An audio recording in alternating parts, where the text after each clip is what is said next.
So I don't know if I made a mistake today or not. It's frustrating is what it is. As you know, Carolyn for the last 3 years has either done, well, for the last 6 years, when we were nomads, she started out with a bucket and a plunger doing laundry. And she seems to really enjoy it. So when we got to the house here, we got these sinks. And so I keep these sinks full during the summertime. So anytime she wants to do laundry, all she has to do is come out here, put the clothes in, and start agitating. That's all she does. And as soon as she's done, I empty them and I fill them up again the next time I fill the water. So I fill the water approximately once a day. And she does laundry about every third day or so. And of course, then she hangs it on these lines, and then she's got lines on the porch, so if it's raining, she can hang them up in the rain. In the wintertime, she goes back to the bucket method. But there's an advantage to that, because then she's getting water out of the water heater. Somebody suggested that I do that here, and I could, I guess. Getting Carolyn to agree to much is pretty impossible. I don't think anybody understands who Carolyn is. Everybody thinks she's this soft, timid person that needs babied, but she is hard to change someone's mind with. As you know, a lot of you will know, I've gotten hundreds of complaints about that any respectable husband would give her a wash machine. And I fought back. Oh, there's Skitty. I didn't even see her. She's sitting on the bridge. A lot of people like saying Skitty. Hey, you can hear me. Enjoying the sun, I suppose. So I've always fought back about the wash machine because Carolyn just refuses to get one. She just doesn't want one. The thing is anytime somebody wants us to get a wash machine, it's a manual wash machine. So you put it in, I think you have to fill it with water, buckets of water. So if I were to get this machine, she would have to do more work than what she's doing now. Right now, I carry the water when it's convenient for me, and she does the laundry when it's convenient for her. But if she wanted to do laundry at 9 o'clock at night, she's gonna have to carry water, or I'm gonna have to carry water, get out of bed, carry water, whatever the case is. So now it's inconvenient for both of us. And then it's a manual machine, so you gotta take the clothes out of the washing compartment and then put it into a drying, spinning compartment. And I've just said, I don't think it's worth the money. Now, years ago, Carolyn and I had a apartment-sized wash machine. It holds, I forget what it holds, 11 pounds, 8 pounds, I forget. And you can hook it up to your sink, so your bathroom sink, and then you put the drain hose in the back of your toilet. So when it drains, it just goes in the back toilet, kind of flushes through. It's kind of like when you overfill your toilet, you can do that. And we really enjoyed that. Well, then we moved to a house with 8 acres. It was a rented piece of property.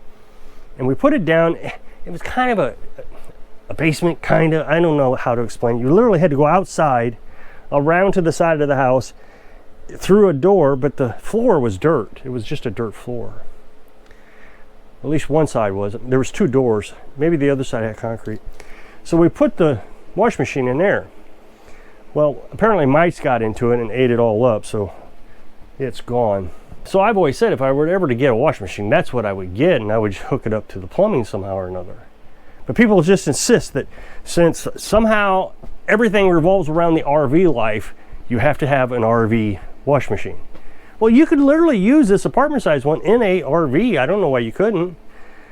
And it was 300 watts, which is really good. You got to imagine our well pump's 800 watts.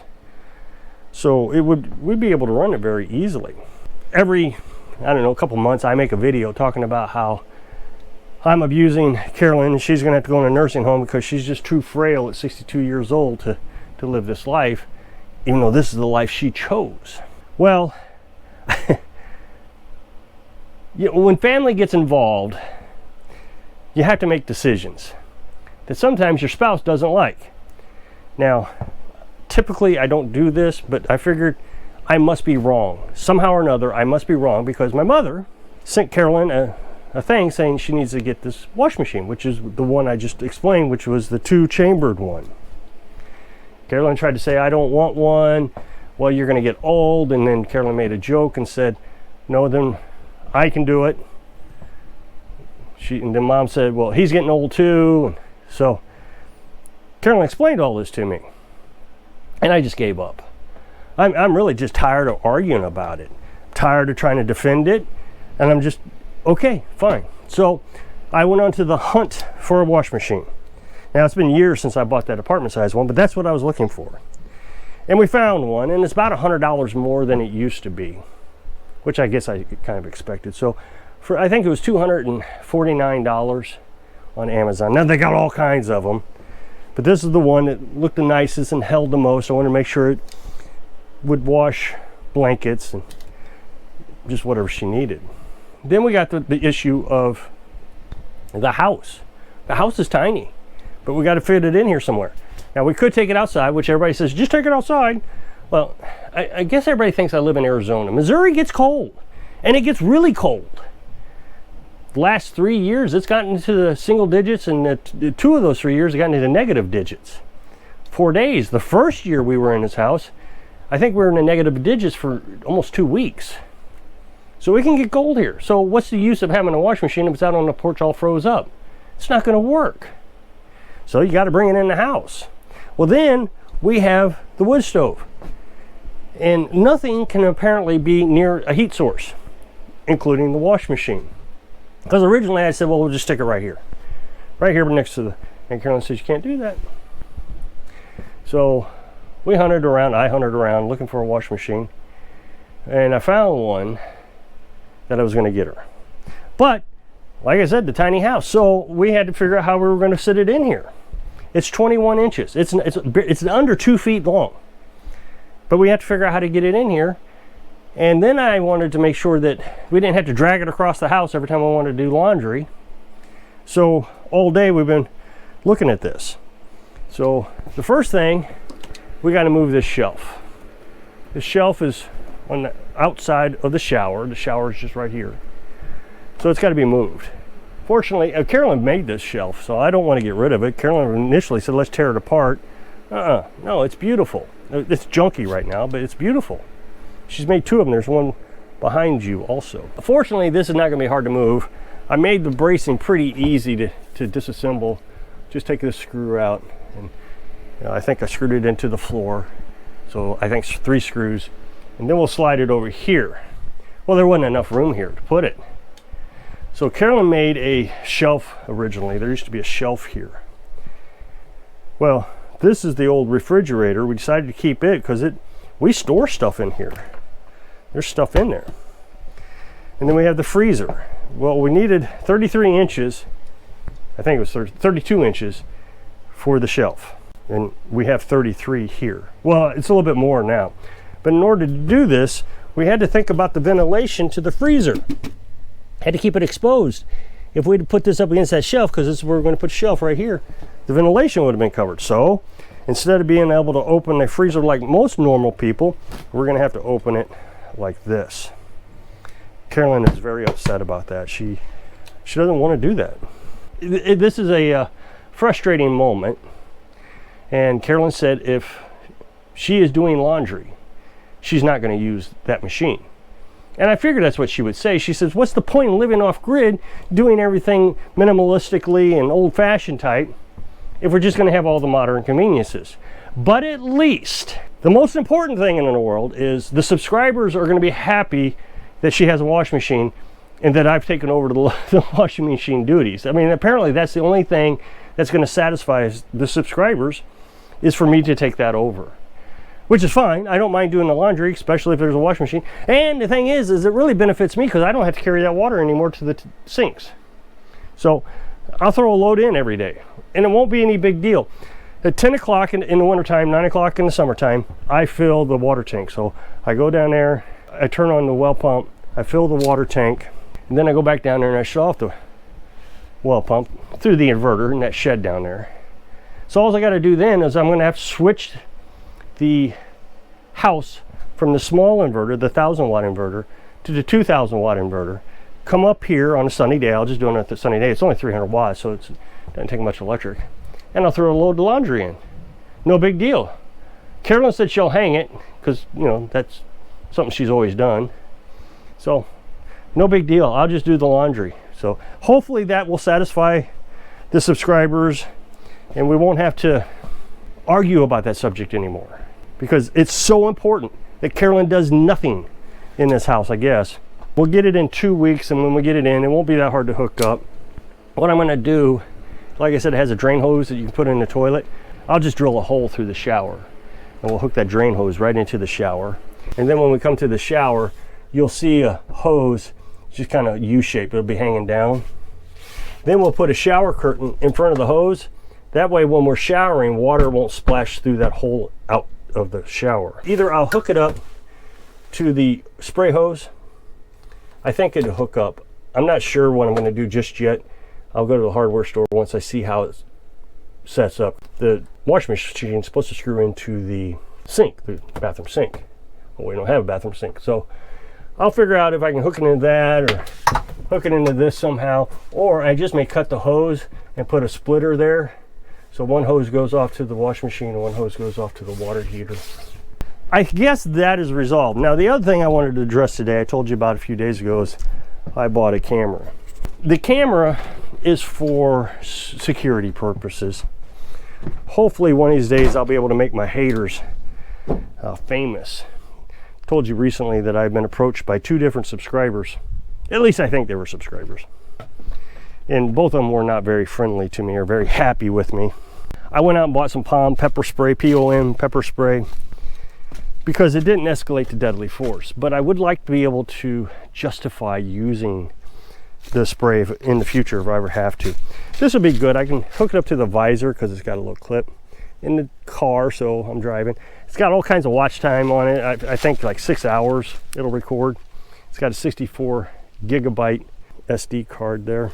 And then you can clip it to your shirt.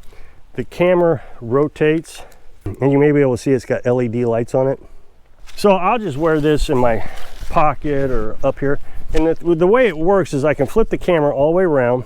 So now the clip would be hidden inside my shirt. So it would be like this. This thing was only $40. Now, like I've said before in previous videos, I don't advertise on my YouTube channel. I don't sell products. I'm not saying I won't. If it was something that I really liked and some sponsor came by and said, hey, how about sponsoring the Berkey? I would definitely do the Berkey. I would definitely do the Champion generator. I would do the Rich solar panels. So the things I've always used and I like, I would do the well pump. But anything just to make money, I don't do. So this is not a sponsored ad, but it is $40. Now there was another $40 one, but it didn't have the LED screen on it, and the reviews weren't that good with it. This one, the reviews were really good, and it had the LED screen. So I went with it because it was $40 also. And so I've been playing with this all morning, trying to learn how it works. And next time we go to town, I'll put it on my shirt. First, I'll put it out on the visor of the pickup truck. I've already played with it, and so when the visor is in the upright position, all you got to do is turn the camera so it's pointing out the window like that. So it's a pretty quick operation. There's several buttons on there, and you got to get used to which buttons, but this button right here, just click it and it starts recording. There's a button right there. There's actually 3 buttons, and just different buttons do different things. That turns the light on. This thing has Wi-Fi, so you can actually hook it up to Wi-Fi, and then you could, I guess, transfer your files to maybe, I don't know, but I assume to your computer. I would like for you to bear with me. I hate to make this video not perform well simply because everybody starts closing out as soon as I do this, but I'm going to switch over to this camera for about a minute and a half, just so you can experience what it looks like. It is going to be a poorer or lesser quality than this camera. Okay, so I'm just holding this with my hand. I had to flip the screen in order to make it work backwards. So this is backwards. I'm looking at the LCD screen right now, whereas normally if I would have it facing the other direction with that flip. But I wanted to walk around with it. I think I've got it in vehicle mode or car mode, so it has that bounce remover. That's what the GoPro has. I forget what it's called, but the GoPro, you can throw it up in the air and it stays stable. It's a really nice feature. I think this has it as long as it's in the car mode. I played with it. I looked at it on the LCD screen and it looked pretty nice, but we'll see once we get it on the computer. And the only reason I'm doing this, I can see though that the sun kind of blocks out the image a little bit more than the GoPro does. Now, it does have the lights on it. Of course, it is not going to make any difference. I don't even bother turning those on. Wanted to play with it so you had an opportunity to see if this is something you would want. It seems like it's going to be pretty nice. It's going to be fairly discreet. I don't think it's going to be that noticeable. I asked Carolyn, what do you think? She said, well, it sticks out like a sore thumb, but then she said, of course, I know what it is, so probably does for her. But if you put your glass case, your eyeglass case in your pocket with it, people may not even notice or even pay attention what it is. The thing is I'm not really that concerned about people knowing what it is. If they know that I've got a camera on me, they may be less apt to cause problems. Of course, you could get some guy say, why are you recording everything, and get all mad about it. So if you'll click this up next box, take to a video where I was talking about being debt free. So if I can inspire you to take it as long as you can so you can live your dreams. Thanks for watching.